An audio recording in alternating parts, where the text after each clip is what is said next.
Par visu vairāk, protams, es vēlos būt patstāvīgs, lai es varu kaut kur pats aizdoties, dzīvot tādu pilnvērtīgāku dzīvi, kā pirms traumas, ka tu vari pats visu darīt. Jo, kā jau mēs visi zinām, cilvēkam ratiņos ir ļoti daudz funkcionāli traucējumi. Ja, pieņemsim, mēs salīdzinām, kāds es biju pirms traumas, ka tu vari staigāt, vari skriet, visu kaut ko darīt. Tu esi pilnvērtīgs cilvēks. Tev ir draugi, tu vari darīt, ko tu vēlies. Tu vari satikties, tu vari tusēties vispārējais, kas arī man bija pirms tiem 7 gadiem.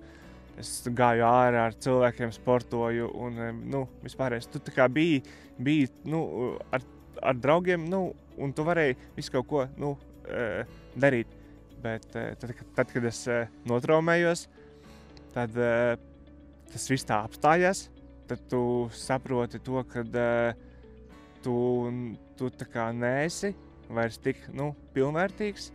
Un es domāju, ka arī tiem draugiem, kas ir bijušie draugi, tu vairs neesi tik interesants. Tu nevari darīt tās lietas, ko tu darīji pirms traumas. Un tas savā mērā arī parāda to, kas ir tavi īstie draugi. Jo, manuprāt, īstie draugi ir nevis tikai labos brīžos, bet arī sliktos brīžos.